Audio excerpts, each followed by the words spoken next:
주실 말씀은 사도행전 9장입니다. 신약 성경 202쪽쯤입니다. 사도행전 9장 1절부터 9절까지 말씀입니다. 사도행전 9장 1절부터 9절까지 말씀입니다. 저부터 한 절씩 교독하시고 마지막 절은 함께 읽겠습니다. 사울이 주의 제자들에 대하여 여전히 위협과 살기가 등등하여 대제사장에게 가서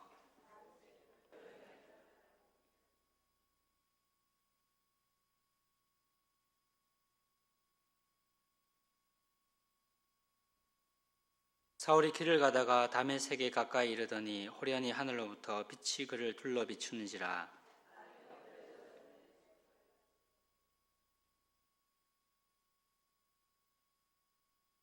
대답하되 주여 누구시니까? 이르시되 나는 내가 박해하는 예수라.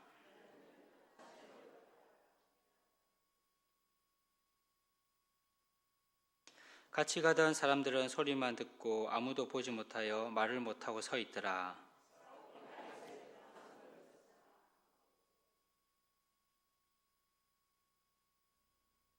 사흘 동안 보지 못하고 먹지도 마시지도 아니하니라.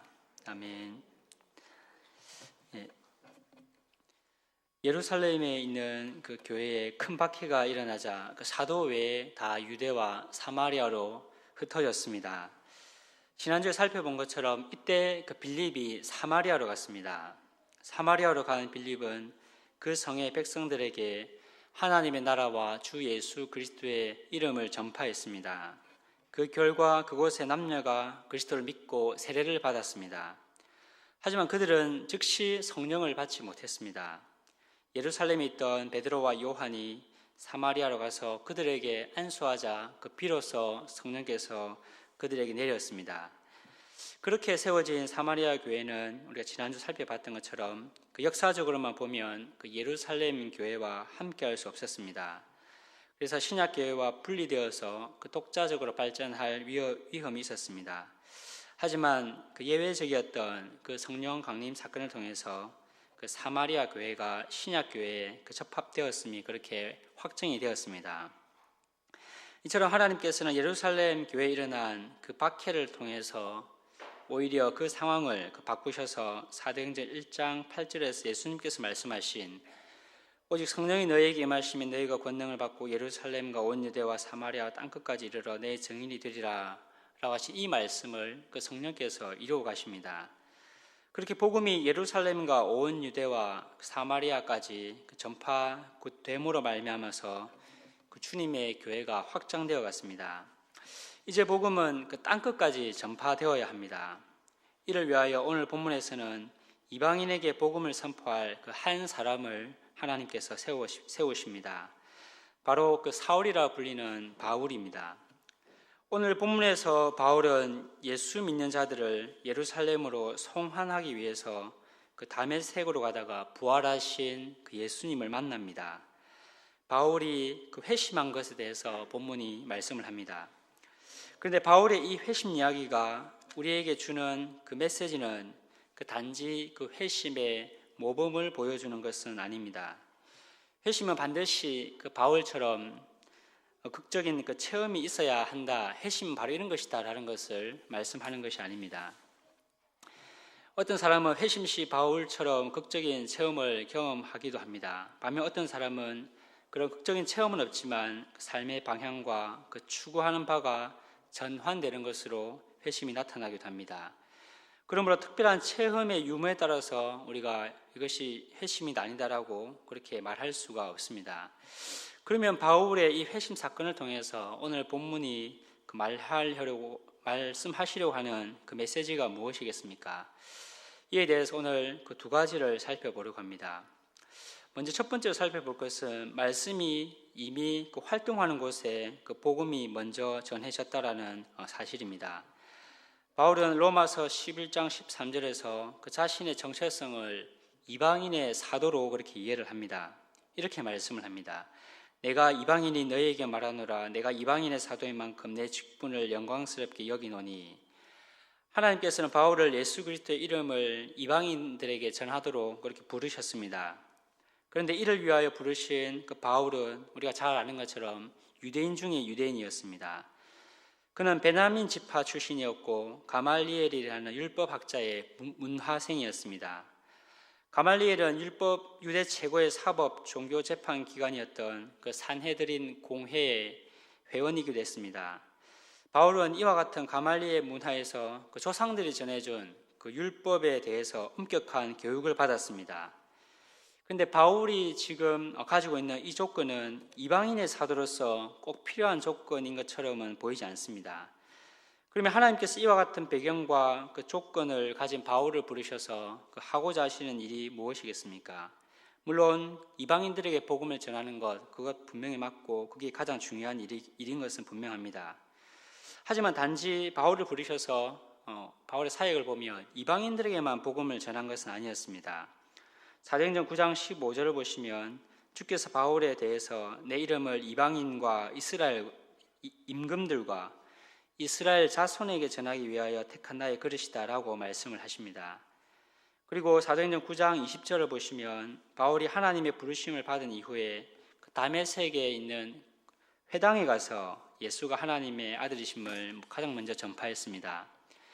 이후에 선교 여행에서도 바울은 그 지역의 유대인 회당에서 말씀을 전파했습니다. 그리고 마지막에 로마에서도 이스라엘에게 먼저 복음을 전하였습니다. 이는 그 전략적인 부분이 분명히 있을 것입니다. 하지만 예수 그리스도를 통한 이스라엘 중 믿는 자들을 구원하기 위한 바울의 그런 마음과 그 하나님의 그 기대도 동시에 반영하는 것일 것입니다. 로마서에서 바울의 유대인이라는 육신적인 혈통이 구원을 보장하지 않는다라고 분명히 말합니다. 그럼에도 바울은 로마서 9장 3절에서 자기 그 동족에 대한 그 심정을 이렇게 표현을 합니다. 나의 형제 곧 권력의 친척을 위하여 내 자신이 저주를 받아 그리스도에게서 끊어질지라도 원하는 바로라. 그리고 로마서 11장 14절에서 이방인의 구원을 통해서 내 권력을 아무쪼록 시기하게 하여 그 일부를 얼마가 구원받기를 소망하였다라고 이렇게 말씀을 합니다.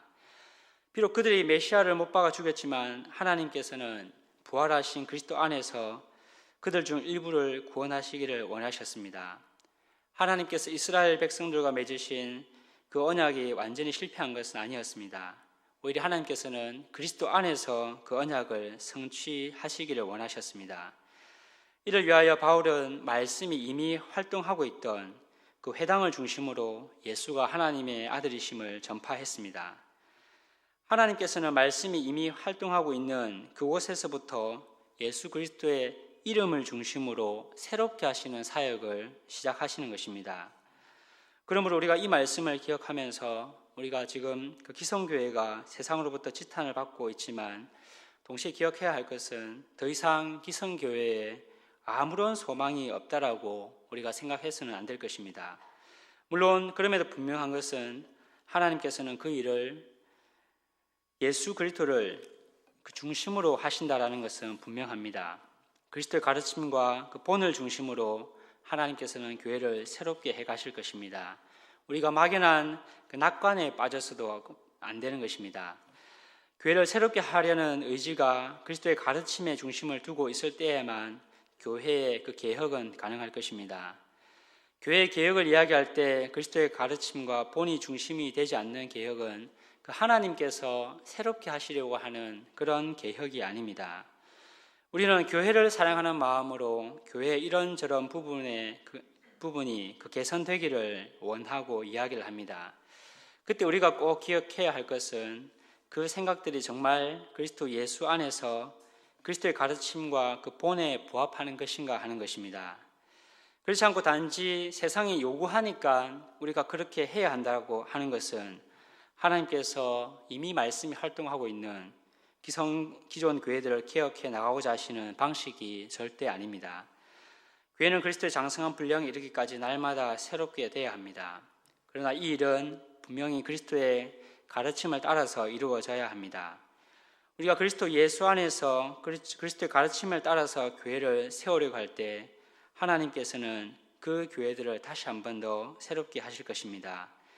우리 교회가 교회에 대한 이러한 그 기대를 계속 유지했으면 좋겠습니다. 우리 개인의 생각이나 세상의 단지 요구 때문에 교회 안에 있는 세속성을 제거하기 위해서 또 다른 세속적인 가치를 들이대는 것이 아니라 예수 그리스도를 중심으로 날마다 새롭게 하시기를 원하시는 그 하나님의 뜻에 부합하는, 그래서 이미 교회들이 모든 소망을 다 잃어버렸다고 하는 이 시대 가운데서 그리스도를 중심으로 새롭게 하시려는 그런 교회가 우리 교회가 되었으면 좋겠습니다. 두 번째로 살펴볼 것은 기독교 신앙을 우리가 가지게 되었다라는 것이 어떤 의미인지에 대해서 살펴보겠습니다. 1절을 보시면 바울은 주의 제자들에 대해서 여전히 위협과 살기가 등등하여서 지금 대제사장에게 가고 있습니다. 바울이 대제사장에게 찾아간 이유가 무엇입니까? 2절을 한번 보십시오. 2절을 보시면 다메섹에 있는 여러 회당에 가지고 갈 공문을 대제사장에게 요청하기 위함이다라고 기록합니다. 대제사장은 사내들인 공회 회장의 자격으로 외국에 도피한 그 유대인들을 본국으로 소환할 것을 요구할 그러한 권한을 가지고 있었습니다. 바울은 다메섹에 있는 그 주의 제자들을 송환하기 위해서 바로 필요한 체포영장을 지금 받기 위해서 대제사장에게 찾아간 것입니다. 그런데 대제사장에게 찾아가고 있는 바울의 모습을 오늘 본문이 어떻게 묘사를 합니까? 주의 제자들에 대하여서 위협과 살기가 등등하다라고 기록을 합니다. 이 바울은 우리가 잘 아는 대로 그 베냐민 지파입니다. 창세기 49장 27절에서 야곱이 유언을 하면서 그 베냐민 지파를 매우 탐욕스러운 이리로 그렇게 묘사를 합니다. 그 묘사와 지금 바울의 모습이 거의 비슷한 것 같습니다. 베냐민 지파인 바울은 주의 제자들에 대해서 마치 탐욕스러운 이리와 같이 살기와 위협이 등등하여서 그렇게 대제사장에게 그 제자들을 잡기 위한 체포영장을 받기 위하여 가고 있는 것입니다. 그런데 바울이 주의 제자들에 대해서 이와 같이 마치 그런 이리와 같은 그러한 악하고 위협과 살기 등등한 모습을 가지는 이유가 무엇이겠습니까? 그것은 주의 제자들이 예수 그리스도를 하나님의 아들로 믿고 따르기 때문입니다. 그런데 바울이 가지고 있는 그런 신앙 체계 안에서는 이는 도무지 용납할 수가 없는 것입니다. 사도행전 22장 3절은 그 바울이 가지고 있는 그 신앙 체계의 그 토대에 대해서 이렇게 말씀을 합니다. 나는 유대인으로 길리기아 다소에서 났고 이 성에서 자라 가말리엘의 문화에서 우리 조상의 율법에 엄한 교훈을 받았고 오늘 너희 모든 사람처럼 하나님께 대하여 열심히 있는 자라. 바울은 가말리엘의 문화에서 율법에 대해서 매우 엄격한 교육을 받았습니다. 바울은 자신의 이와 같은 신앙 체계에 따라서 예수가 주이심을, 하나님의 아들이심을 인정할 수가 없었습니다. 왜 그렇습니까? 신명기 21장 22절부터 23절에 이런 말씀이 있기 때문입니다. 제가 읽어드리겠습니다. 사람이 만일 죽을 죄를 범하여 내가 그를 죽여 나무 위에 달거든 그 시체를 나무 위에 밤새도록 두지 말고 그날에 장사하여 내 하나님 여호와께서 내게 기업으로 주시는 땅을 더럽히지 말라. 나무에 달린 자는 하나님께 저주를 받았음이니라. 율법에 능통했던 바울에게 있어 십자가에 못 박혀 죽은 예수는 그 하나님의 저주를 받은 자였습니다. 그런데 그런 예수를 주의 제자들이 하나님의 아들로 믿고 따르니까 바울이 보기에는 이것은 단지 신성 모독에 불과한 것이었습니다. 그러므로 바울이 주의 제자들을 잡으려고 한 것은 어떤 면에서 그 하나님께 대한 충성과 열심이었다라고 볼 수가 있습니다. 이처럼 자신의 신앙체계 아래서 하나님께 열심을 내었던 그 바울에게 어떤 일이 지금 다메섹 도상에서 일어나고 있습니까? 3절과 4절을 보십시오. 다메섹에 가까이 이르렀을 때 호련히 하늘로부터 빛이 그를 둘러 비춥니다. 그리고 하늘에서 사울아 사울아 내가 어찌하여 나를 박해하느냐 라는 음성이 들립니다. 이에 바울은 주여 누구시니까 라고 대답을 합니다. 바울의 질문에 예수님은 나는 네가 박해하는 예수라 라고 말씀을 하십니다. 바울은 주의 제자들, 근데 교회를 박해했을 뿐이지 예수님을 직접 박해한 적은 없습니다. 하지만 교회는 신비로운 연합을 통해서 부활하신 그리스도의 몸이 되었기 때문에 교회를 박해하는 것은 곧 부활하신 그리스도를 박해하는 것이 됩니다. 이 순간 바울은 자신의 기존에 가지고 있었던 신앙 체계가 와르르 무너져 내렸을 것입니다. 왜 그렇습니까? 바울은 영광스러운 빛 가운데 나타난 그분께 지금 그 주님이라고 호칭을 합니다. 아직 그분이 예수님 것은 알지 못했을 것입니다. 다만 여호와 하나님과 같은 분이다라고 생각을 했기 때문에 땅에 엎드린 것입니다. 그렇게 생각했는데 그분께서 자신이 예수다라고 하니까 충격에 빠진 것입니다. 자신이 생각하기론 예수는 자기 죄 때문에 하나님의 저주를 받아 십자가에 못 박혀 죽은 존재입니다. 근데 그가 마치 구약에서 하나님의 인정을 받아서 승천한 에녹과 같이 하늘로부터 빛 가운데서 자기에게 나타나셨기 때문에 충격에 빠진 것입니다. 하나님께 인정받고 부활하심으로 그렇게 그 예수가 자기 앞에 나타나셨기 때문입니다. 그 순간 바울이 기존에 가지고 있었던 그런 신앙 체계가 완전히 무너져 내렸습니다. 예수가 자기 자신의 죄 때문에 하나님의 저주를 받아 십자가에 못 박혀 죽은 것이 아니란 말인가? 그러면 예수가 십자가에 못 박혀 죽은 것은 도대체 누구의 죄 때문인가? 라는 그런 질문을 하였습니다. 이에 바울은 예수가 예수 자신의 죄가 아니라 바울 자기 자신의 죄 때문에 죽으셨다라는 것을 알게 되었을 것입니다. 이에 대한 이해를 나중에 갈라디아서 3장 13절에서 이렇게 말씀을 합니다. 그리스도께서 우리를 위하여 저주를 받은 바 되사 율법의 저주에서 우리를 속량하셨으니 기록된 바 나무에 달린 자마다 저주 아래 있는 자라 하였음이라. 부활하신 예수님을 만난 바울은 자신이 가지고 있었던, 자신이 확신했던 그 모든 신학과 신앙과 삶의 체계가 완전히 무너져 내렸습니다. 그리고 이후에 아나니아의 가르침을 받으면서 자기의 신앙을 부활하신 그리스도를 중심으로 다시 새롭게 형성해 나갔습니다. 여러분, 기독교 신앙을 가진다라는 것은 이전에 우리가 가지고 있었던 가치관과 삶의 방식이 허물어지고 바울과 같이 부활하신 그리스도를 중심으로 우리의 모든 삶의 방식과 가치관과 생활의 양태들이 새롭게 정립되는 것입니다. 기독교 신앙은 세상에서 배운 가치관과 우리가 가지고 있는 기존의 그런 생각들을 고수하기 위해서 사용하는 근거가 아닙니다. 바울을 보십시오. 예수를 하나님이라 아들이라 믿는 주의 제자들을 죽이기 위해서 마치 탐욕스러운 이리와 같이 그렇게 달려들었습니다. 그를 떠받치고 있던 그런 신앙과 삶의 체계들이 부활하신 예수 그리스도를 만남으로 말미암아서 완전히 무너지고 새롭게 되었습니다. 이처럼 부활하신 그리스도를 중심으로 가치관과 삶의 방식을 재정립한 성도는 세상이 만들어낸 가치와 욕망에 그저 잠식되지 않습니다. 여전히 우리가 악하고 연약하여서 넘어질 수는 있습니다. 그러나 결코 부활하신 그리스도를 만남으로 신앙의 체계를 새롭게 형성된 사람은 결코 그 자리에 머물러 있을 수가 없습니다. 이에 대해서 저항할 뿐입니다. 왜 그렇습니까? 빌립보서 3장 8절에서 바울은 이렇게 말합니다. 또한 모든 것을 해로 여김은 내 주 그리스도 예수를 아는 지식이 가장 고상하기 때문이라. 내가 그를 위하여 모든 것을 잃어버리고 배설물로 여김은 그리스도를 얻고 그 안에서 발견되려 함이니 내가 가지고 있는 율법에서 난 것이 아니요 오직 그리스도를 믿음으로 말미암는 것이니 곧 믿음으로 하나님께로부터 나느니라.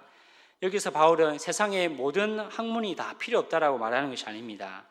자기가 기존에 가지고 있었던 신학과 그 신앙 체계를 부활하신 그리스도를 아는 지식으로 새롭게 재정립했음을 의미합니다. 여러분, 이 그리스도를 아는 지식이 가장 고상한 지식이 될 때 우리는 비로소 이전에 가지고 있었던 그런 삶에 대한 기대와 가치관과 삶의 그 방식을 새롭게 할 수가 있습니다. 그리스도를 아는 지식이 없이는 불가능합니다.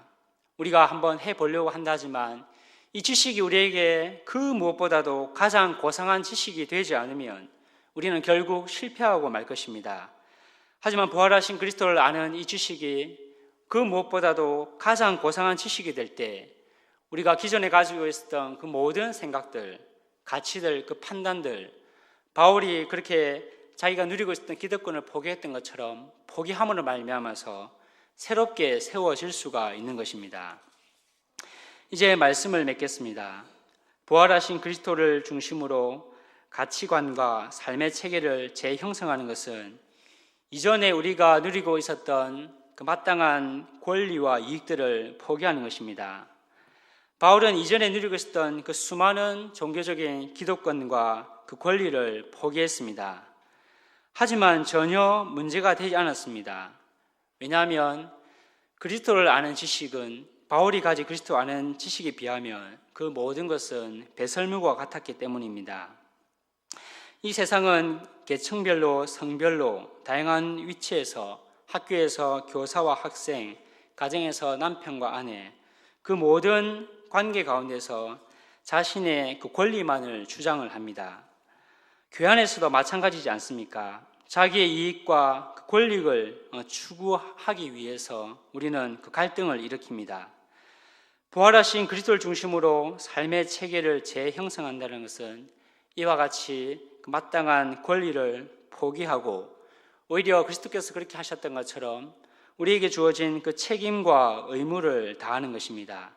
우리 주님께서도 그렇게 하셨고 그리스도를 아는 그 지식이 가장 고상하다고 한 그 바울도 자기가 이전에 누리고 있었던 그 모든 기득권을 다 포기하고 그 모든 것들을 다 자기 것이 아닌 것처럼 그렇게 여겼습니다. 왜냐하면 바울에게 있어서 그리스도를 아는 그 지식보다 중요하고 보배롭고 가치 있는 것은 없었기 때문입니다. 저와 여러분도 이 지식이 풍성했으면 좋겠습니다. 우리가 사실 많이 아는 것 같지만 이 지식을 많이 알지 못하고 있다는 것을 우리는 분명히 우리의 삶을 통해서 그것이 반증되고 있습니다. 여전히 우리가 포기하지 못하는 것, 마땅한 권리라고 주장하며 그렇게 다툼을 일으키고 있다는 것, 그 이유가 무엇이겠습니까? 그리스도를 아는 지식이 그 모든 것을 포기할 만큼 가치 있고 보배로운 것이 아니기 때문은 아닙니까? 우리가 이 지식의 부요함으로 말미암아서 바울과 같이 그리스도께서 그렇게 하셨던 것 같이 당연한 권리라고 이야기할 것이 아니라 주님께서 우리에게 보여주셨던 것처럼 교회를 위하여 우리 주님을 위하여 우리가 마땅히 감당해야 될 책임과 의무와 그 헌신을 통하여서 주께서 새롭게 하시고자 하는 그 교회를 위한 귀한 일꾼으로 쓰임 받았으면 좋겠습니다. 이를 위하여서 말씀과 성령의 도우심과 그 기도를 통하여서 이 지식이 단지 우리의 그 머리에 머무는 지식이 아니라 우리의 마음과 욕망을 바꿀 수 있는 그런 능력이 있는 그런 지식으로 저와 여러분에게 나타나기를 간절히 바랍니다. 우리 시간